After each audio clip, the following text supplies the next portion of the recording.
Nous allons lire 3 passages bibliques.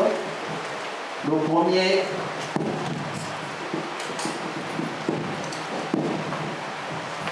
c'est Ecclésiaste, chapitre 3, verset 1er jusqu'au verset 8. Si on peut se tenir debout, je lis au nom du Seigneur Jésus-Christ.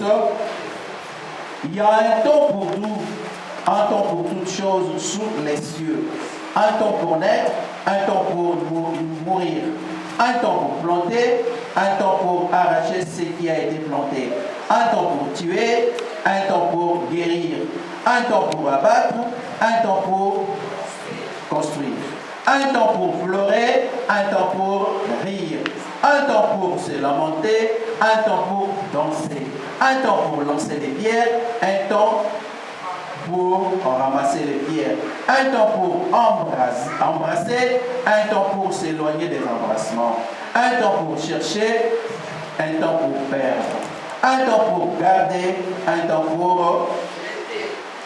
temps pour déchirer, un temps pour coudre, un temps pour se taire, un temps pour parler, un temps pour aimer, un temps pour haïr, un temps pour la guerre, un temps pour la paix. Amen. On va passer au deuxième verset. Matthieu 16, 1 à 3.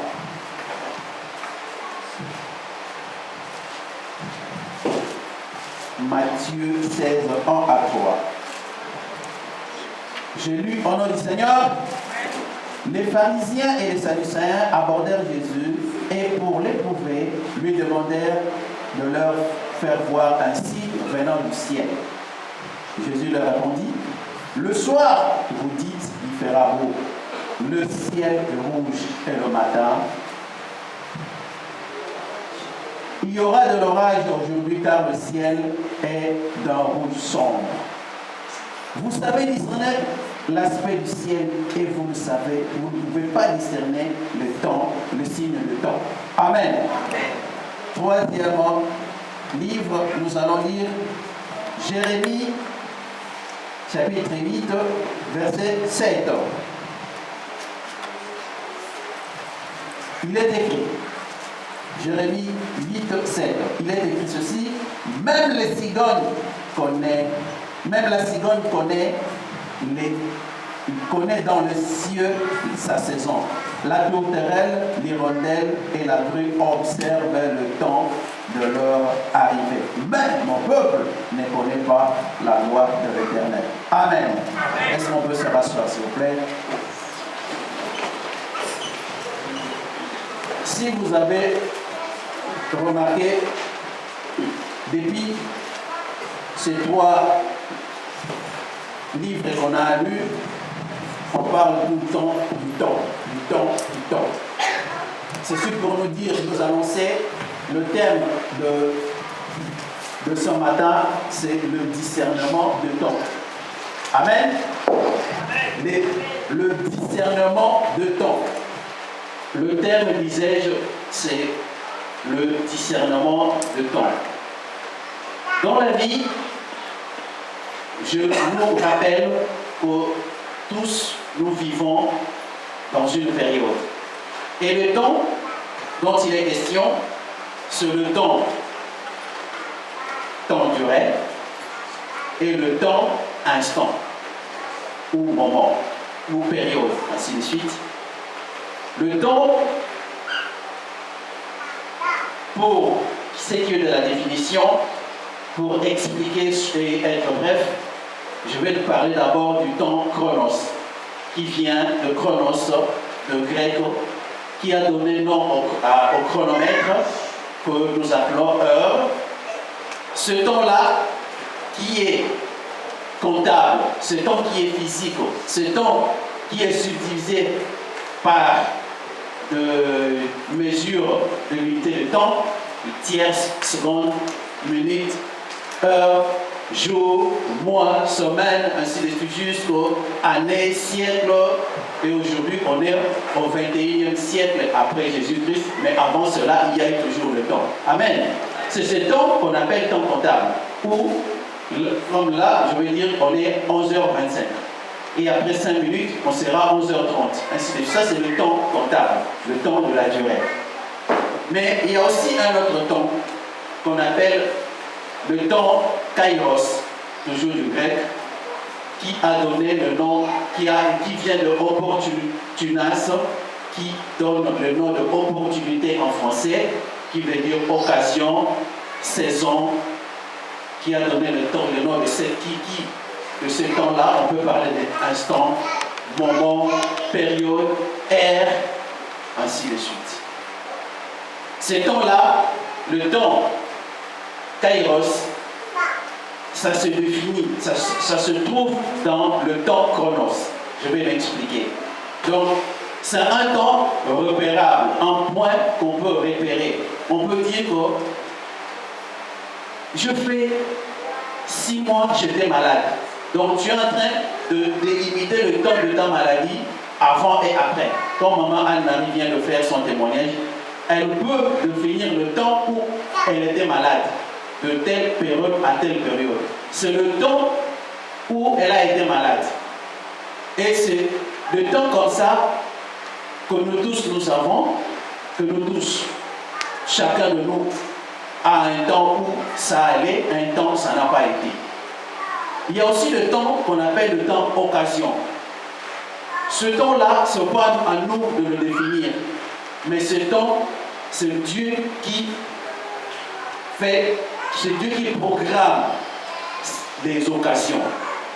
Et une visitation de Dieu, c'est un temps aussi. Amen. Je vais nous rappeler, nous dire que le temps, que ce soit le temps chronos ou le temps kairos, nous le subissons. Personne ne peut être en dehors du temps. Nous tous, nous sommes là, à 11h26, on est là. On subit les temps. Le temps, c'est aussi ce qui se passe, l'atmosphère, l'ambiance. Il pleut, il fait froid, il neige, c'est aussi le temps. Même ce temps-là, nous le subissons. Quand il pleut, il pleut. Quand il neige, on fait que constater. Mais le problème, c'est qu'à chaque temps correspond un comportement. À chaque temps, on doit s'y adapter. Sinon, on le subit, mais d'une manière, d'un mauvais côté. Si par exemple il pleut, et que moi je n'adopte pas un comportement qui correspond, quand je vais sortir, je vais être mouillé, je vais tremper, parce que je ne suis pas préparé par rapport à la pluie. Quand il fait froid, je sais mettre une tenue adaptée, sinon je vais attraper froid. Quand il fait chaud, ainsi de suite. Donc le temps, nous le subissons, mais en même temps, nous devons travailler pour que ce temps-là ne nous fasse pas de faux. Amen. Amen. Amen.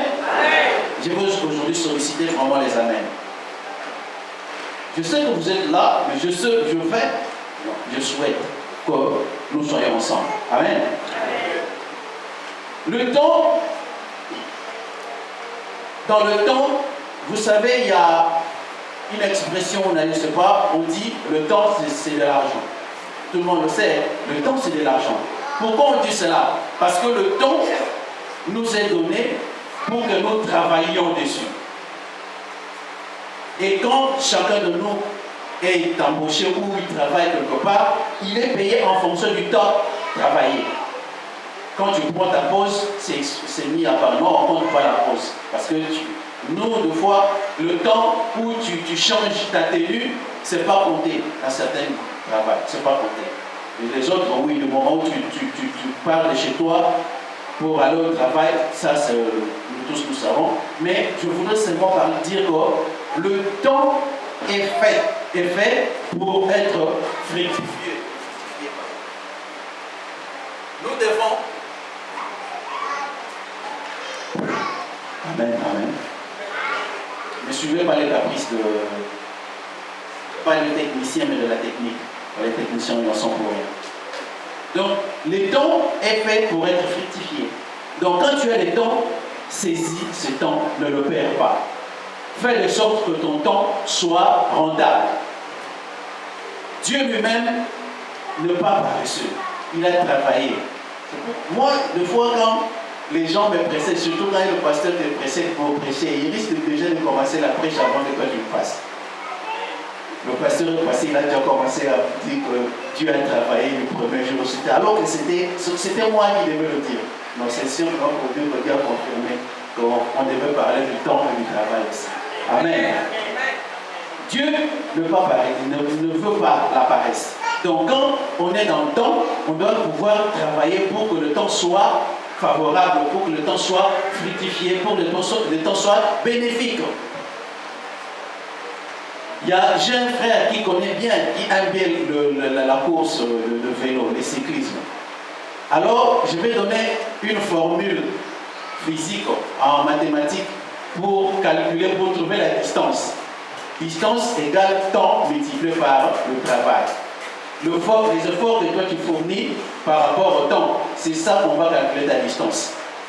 Ah, j'ai pas perdu ma physique. Donc, pour savoir que tel cycliste a fait telle distance, il a fallu qu'il travaille pendant un temps pour qu'on calcule la distance qu'il a fait. Amen. Donc le temps nous est donné pour que nous travaillions dessus. Et le temps que toi tu passes, le temps que tu es là, vivant, tu dois travailler dessus. Pour que ta vie ne soit pas une perte. Amen. Pour que ta vie ne soit pas une perte, tu dois faire quoi? Travailler. Travailler, oui, je parle du travail. Se travailler, nous tous quand on parle du travail, on voit CDD. Ce n'est pas de ça que je parle. Ça c'est pour que tu aies l'argent. Mais pour la vie, le travail c'est autre chose. Amen. Nous savons, parce que nous avons eu la grâce d'être enfants de Dieu. Nous avons la grâce que quelqu'un ait déjà payé les prix pour nous. Nous savons qu'en lui, nous n'aurons pas à perdre notre vie. C'est déjà une grâce que nous avons. Mais maintenant, il faut que tu travailles pour que la grâce que Jésus-Christ a faite ne soit pas bannie comme lui-même, ne soit pas foulée à pied. Il faut que tu travailles dessus. Demeurer dans la grâce, vivre dans la grâce nécessite un travail au quotidien. Amen. Les dons, c'est aussi le cycle. Les temps cycliques. Il y a hiver, il y a été, il y a automne, c'est un cycle, ça va toujours revenir. C'est aussi un temps. Amen. On est en été, mais on aura aussi un autre été si Dieu nous garde. Amen. Donc c'est aussi un temps qui revient, un temps qui revient. Ça c'est le temps haïon, toujours du grec. Donc c'est un temps cyclique. Mais pourquoi je leur parle de discernement du temps? Parce que dans chaque temps, il y a des choses particulières. Même dans un cycle de temps, tous les étés ne ressemblent pas. Tous les hivers non plus, tous les automnes non plus. Donc à chaque temps correspond à une attitude. Et celui qui a le discernement de temps saura que maintenant, c'est vrai qu'on est en hiver, mais cet hiver est plus fort que les hivers passés. C'est vrai qu'on est en hiver, mais là, on est à 15 degrés, malgré qu'on est en hiver. Malgré que c'est un cycle, mais tous les cycles ne se ressemblent pas. Cela pour dire que les occasions qui nous arrivent, il faut avoir le discernement pour bien travailler dessus, pour saisir vraiment l'occasion, pour en tirer profit. Amen. Jusque-là, ça va. Mais le temps aussi, c'est des périodes dans nos vies. Et à chaque période correspond un comportement, comme j'avais dit. Quand on est enfant, lorsqu'on est enfant, on n'a pas le même parler qu'un adulte, qu'un ado. On n'a pas le même aliment qu'un adulte, qu'un ado. Figurez-vous que vous soyez enfin, vous ayez l'âge de Sylvia, et qu'on vient t'amener, t'en ramener les couches, les pampers. Déjà, tu ne vas pas comprendre que pourquoi on me ramène le pampers. Donc, il faut que tu t'habilles par rapport à ton âge. N'est-ce pas? Et qu'on a un bébé qui a besoin de couches, on lui ramène costard, cravate, tout ça, les chaussures. Ça ne correspond pas. Cela veut dire que nous devons avoir un comportement adapté au temps. Un célibataire a un comportement, a une attitude différente d'un marié. Quand tu fais la confusion, tu vas vivre dans le désordre. C'est pour cela que les célibataires n'ont pas droit aux choses des mariés. Parce que ce n'est pas leur temps. Mais ils ont droit à la préparation du mariage. Parce que c'est le temps. Le temps correspond à un comportement et tu dois comprendre dans ce temps, tu dois travailler parce qu'un jour, tu vas rentrer dans le mariage. Et comment ça se prépare? Tu vas écouter les conseils, tu vas observer, tu vas voir comment papa, maman vit, comment ainsi de suite. Toi, c'est le temps pour toi de te préparer. À chaque temps correspond à un comportement. Amen. Amen. Maintenant, un marié qui est marié, mais qui vit tel un célibataire, n'est pas digne de mariage. Parce qu'un marié, il sait que même si on ne demande pas de rendre compte, mais je suis obligé quelque part de dire qu'il y a ceci, il y a cela, parce qu'on vit ensemble. Donc il y a le comportement approprié aux mariés que les célibataires ne sont pas obligés d'avoir. Amen. Donc nous, tels que nous sommes là, les mariés, nous avons un autre comportement avant le mariage, enfin avant comme on dit célibataire, et pendant le mariage, on a un autre comportement. Et une femme doit savoir le temps, discerner le temps, même dans le couple. Il y a le temps où on fait ça, il y a le temps où on ne le fait pas. Même si, comme j'avais dit, même un cercle, même le temps cyclique a des spécificités. Amen. Ce n'est pas parce que ton mari revient à 18h tous les jours que tu dois te comporter de la même façon. Tu dois savoir lire de par son approche. Amen. C'est lui qui revient du boulot à 18h comme d'habitude, mais ce jour-là, il revient toujours à 18h comme d'habitude, mais il a un hématome là, tu vas te comporter différemment par rapport à ce qu'il a. Ah mais voilà, tu t'es battu, qu'est-ce qu'il y a eu au travail, tout ça. Tu ne vas pas continuer à faire ce que tu es en train, tu fais d'habitude, malgré que le monsieur est revenu à l'heure, mais tu n'as pas regardé ce qu'il a. Malgré le temps cyclique, mais les spécificités, nous poussent à discerner, à comprendre à quel temps nous sommes. Amen. Quand on est, je vais donner des exemples comme ça, par exemple, pour comprendre. Vous savez que le temps déjà est annoncé. Dieu nous donne des signes pour comprendre que nous sommes à tel temps. Il donne des signes. Et le langage de Dieu n'est pas le langage humain. Le langage de Dieu doit être décelé, doit être compris, mais qu'avec un œil spirituel avancé. Par exemple, dans une église, quand on demande à Dieu de nous amener dans d'autres dimensions, je veux que l'église soit, ça c'est une prière qu'on fait. Mais Dieu va se manifester, peut-être en envoyant une sœur, un frère à l'église, et ça marque un temps.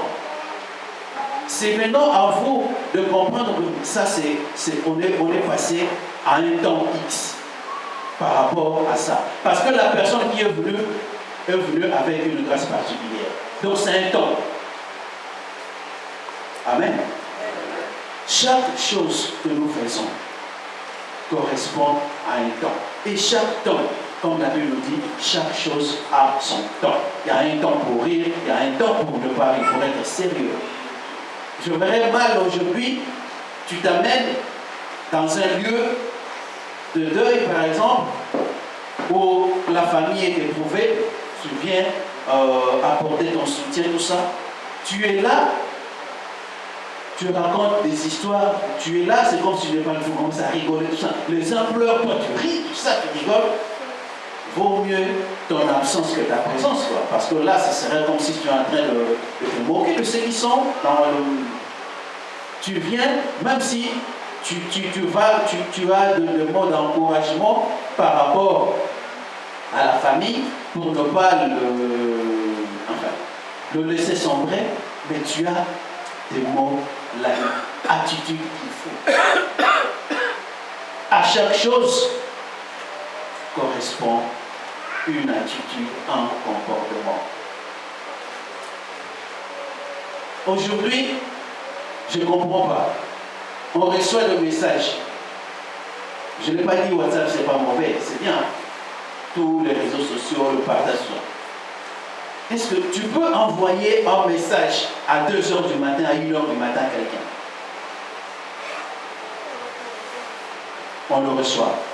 À 2h du matin, à 1h du matin, le message WhatsApp, tout ça. C'est pas urgent, attends demain matin.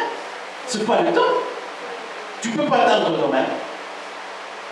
Et à cause de ça, à cause de tous ces amalgames-là, on commence à zapper de messages importants. Ça veut dire quoi? Quand je vois un message à 1h, à 2h du matin, je dis bon, ça c'est pour demain. Parce que je sais, ça sera toujours. Oui, c'est vrai, même si c'est la parole de Dieu. Mais moi je dors déjà, il y a le début, je me réveille, tout ça. Qu'est-ce qui est écrit? Je ne lis même pas.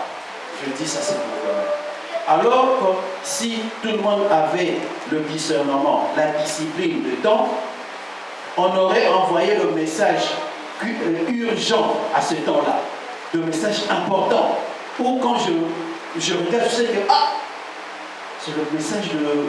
Non, Dieu m'a envoyé un message, je dois dire. Parce qu'elle m'a envoyé comme c'est urgent. Je lis le contenu.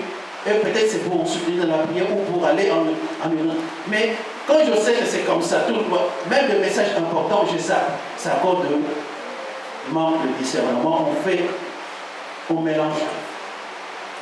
Je n'ai pas dit qu'entre nous, on ne peut pas s'envoyer le message, je n'ai pas dit ça. Mais je dis, à qui tu envoies le message à cette heure-là? Si c'est ton pote, vous avez la piste, c'est normal. Mais ce n'est pas ton ami, entre guillemets. Peut-être c'est un couple qui dort, toi tu envoies le message à 2h du matin. Le message dit quoi? Dieu t'aime. Oui, le message est bon, mais attends demain. Oui, attends demain. Il faut que ça soit important, il faut que ça soit urgent pour que la personne qui va recevoir le message le lise. Sinon, il va dire non, ces gens, ils sont. Voilà. Quand on n'a pas les discernements, le temps, on fait amalgame. On mélange tout. Je veux vous dire une chose, pas vous dire, mais vous rappeler une sagesse, parce que vous savez qu'on ne peut pas mettre la main dans la poche devant un mendiant si on n'a pas à lui offrir. Est-ce que vous savez? Devant un mendiant, on ne met pas la main dans la poche ou dans son sac si on n'a pas à lui offrir. Parce qu'il se croit que tu te moques de lui. Parce que toi, tu mets lui, toi tu passes. Tu se moques de lui. Ce n'est pas le temps de mettre la main dans ta poche et discernement. Est-ce que vous savez qu'on dit qu'on ne parle pas la bouche pleine? On le sait, on apprend ça aux enfants. Mais toi, tu es au téléphone, la personne te dit bon appétit. Tu continues à parler. Non, dis à la personne qu'ils sont en train de manger et après, c'est simple. C'est très simple. Ce n'est pas le temps. Chaque chose a son temps. Chaque chose a son temps. Je mange, la conversation ne va pas perdre sa valeur. On va parler, on a le temps. Maintenant, je mange. Quand tu es au bout, tu entends quelqu'un manger, dis-lui bon appétit, je vais te rappeler après. Ne continue pas, n'insiste pas. À moins qu'il te dise non, c'est du chewing-gum. Ok, comme ça. Si ce n'est pas du chewing-gum, coupe. Attends après. Amen. Le discernement, Dieu nous a donné le temps. Mais notre avantage, c'est quoi? Il a dit que chaque chose qu'il fait, il nous donne des signes, il nous révèle. Et je veux vous dire que nous avons la grâce que par le temps qui court, de comprendre à quel temps nous sommes, parce que c'est aussi le temps. D'ailleurs, c'est le grand temps qui puisse exister. Là, le temps, c'est dans quel temps nous sommes. Nous sommes au temps où on a dit qu'au dernier jour, je répandrai de mon esprit sur toute chair. C'est le temps. Ce n'est pas encore le temps de la fin, mais nous sommes au temps qui précède la fin. Et nous devons le savoir. Et ce temps-là nécessite un comportement. Nous devons travailler parce que nous sommes dans les temps difficiles, où on est en train de voir, de comprendre que bientôt l'avènement du Christ va venir. Moi, maintenant, à chaque fois quand on lit l'Église, Christ revient. Christ revient. Donc, une dénomination pareille nécessite un comportement de ceux qui attendent le retour de Christ.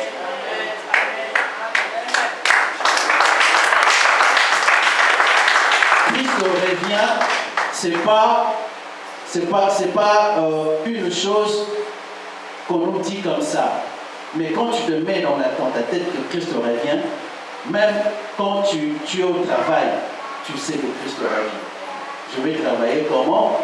En attendant le retour de Christ. Christ revient.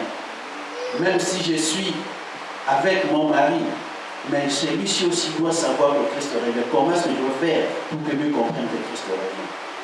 Christ revient. J'ai mes enfants, je les élève.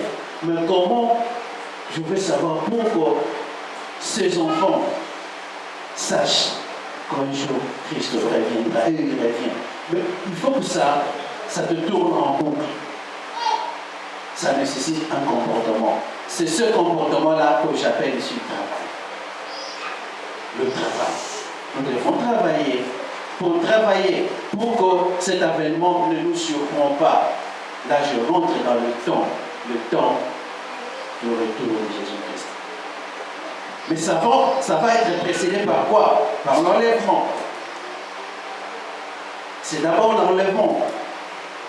Et l'Église sera enlevée. Nous, l'Église, nous serons enlevés. C'est le grand moment. C'est le grand rendez-vous.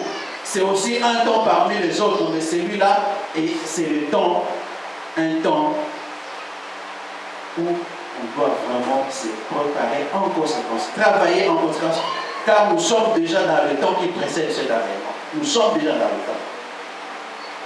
Les signes, tous les signes qui nous ont été donnés, que la Bible nous donne, sont là. Qu'est-ce qu'on attend encore?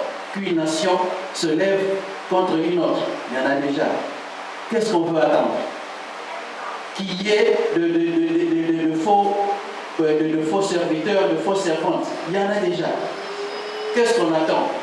Que les enfants deviennent rebelles aux parents, tout ça. Ça se fait déjà. Qu'est-ce qu'on va attendre? Quels sont les signes qu'on est en train de vouloir attendre?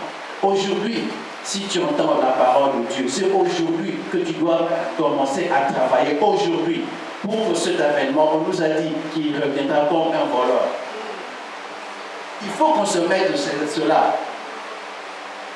On est béni chaque jour, oui, Dieu nous bénit.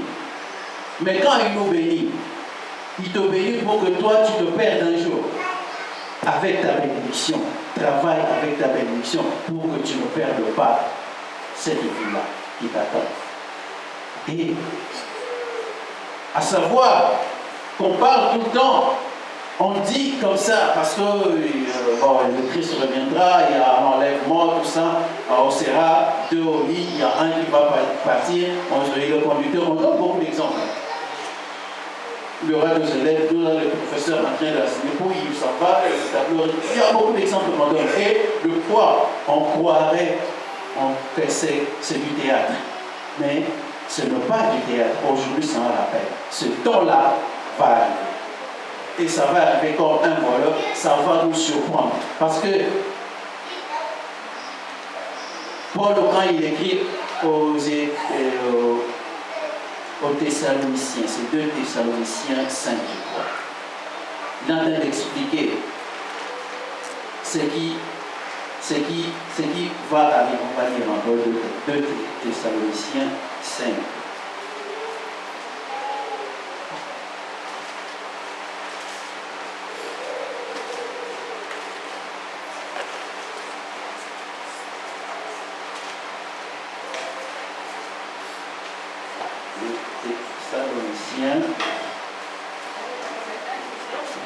Thessaloniciens, chapitre 2. C'est que celui qui a trouvé puisse le lire. 2 Thessaloniciens.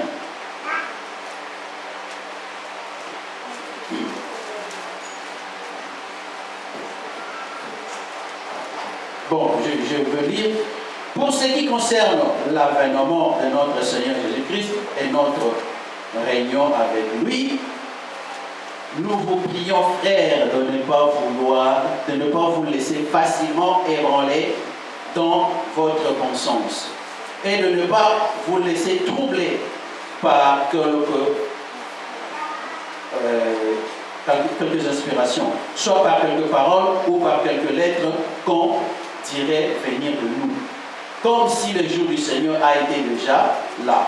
Que personne ne vous séduise d'aucune manière, car il faut que l'apostasie soit arrivée auparavant et qu'on ait vu paraître l'homme du péché, le fils de la perdition, l'adversaire qui se lève au-dessus de tout ce qu'on appelle Dieu ou ce qu'on adore, jusqu'à s'asseoir dans le temple de Dieu, c'est proclamant lui-même Dieu.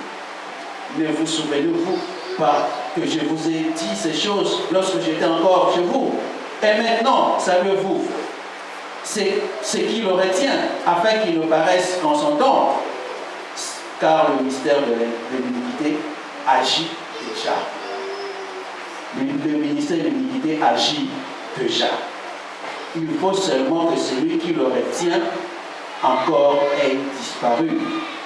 Et alors apparaîtra l'impie, que le Seigneur Jésus détruira par le souffle de sa bouche et qu'il anéantira par l'éclat de son avènement. Amen. Ces temps sont déjà là. Le temps là, le temps qui précède l'avènement, c'est ce temps que nous sommes en train de traverser. Travaille, prépare-toi, parce que ce jour-là arrivera. Que tu le veux ou pas, ça va arriver. Dieu est le maître du temps et des circonstances. Lui-même, il sait quand est-ce que ça va arriver. Mais, par son amour, il nous avertit. Aujourd'hui, il nous rappelle d'avoir une attitude qui correspond à ce temps, pour que nous ne le subissions pas, pour que nous ne soyons pas de ceux qui vont rester après et commencer à travailler. Ces temps dans la tribulation, ça sera pénible. Ces temps, ça sera long. L'Église ne sera pas là, car ce qui retient que ce temps-là n'arrive, c'est le Saint-Esprit, c'est l'Église, c'est le Saint-Esprit. Ici, quand nous, on sera enlevé, ça sera maintenant le temps où l'impie va régner maintenant. Maintenant, il est en train de se préparer. On nous prépare tout doucement. On prépare le monde tout doucement à s'habituer. Le monde se prépare tout doucement à s'habituer au Pokémon, à s'habituer tout ce qu'on prépare pour les enfants. on introduit tout doucement, petit à petit, de messages subliminaux qui arrivent, des émissions comme ça, où on voit l'œil, on dit c'est quoi, ce story, c'est quoi, on prépare le monde petit à petit à banaliser les choses graves et sérieuses. On prépare le monde tout doucement, à comprendre que quand on fait, on doit savoir choisir. On a le libre arbitre de choisir son sexe. Je suis un homme, mais je peux devenir une femme, ça dépend que de moi. On prépare le monde à ça. Et l'état, après que tu aies changé le sexe, si tu étais, je ne donne pas mon nom, tu étais étudié, il n'y a pas de discussion ça. Tu étais étudié, et un jour tu deviens Denise. Il y a Denise. Non, ok, tu parles des noms des prénoms qu'on n'a pas ici. Tu étais étudié, tu deviens Denise, et on doit confirmer, attester, là, te donner le papier, confirmant que tu es devenu Denise. Il y a un étudiant ici à Lille, à la faculté de droit.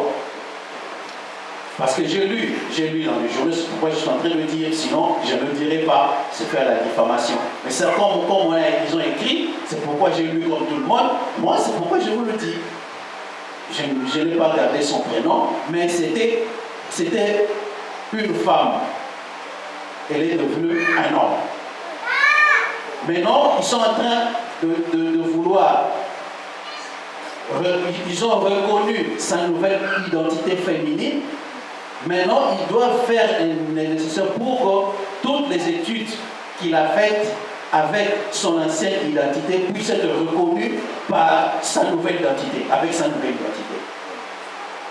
Parce que quand tu étais Didier et que tu es devenu Denise maintenant, tout ce que tu as fait avant comme Didier, si l'État ne reconnaît pas cela, ça part.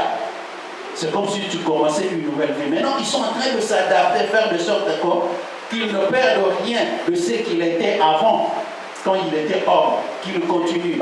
Un professeur qui donnait cours, qui était un homme, et l'autre focal, c'est toujours moi qui dis maintenant, je suis Denis, tout ça, il commence à parler différemment. Et le monde s'adapte à ça. On voit des personnes, moi je les appelle des humains, parce que c'est des humains, mais tu ne sais pas qui c'est. Tu vas l'appeler monsieur, madame, tu ne sais pas. Tu vas l'appeler tonton, tanti, c'est tonti ou tonton, tu ne sais pas. Parce que c'est un homme, mais en même temps c'est une femme. Il s'habille comme, je ne sais pas, il ou elle s'habille comme une femme, mais tu vois, c'est un homme qui s'est bien rasé, tout ça.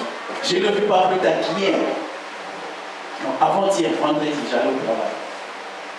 Moi-même, j'étais là, je ne sais pas s'il m'a remarqué parce que je faisais l'effort de ne pas, il était en face de moi. Bien rasé, vraiment, c'est un homme bien rasé, propre.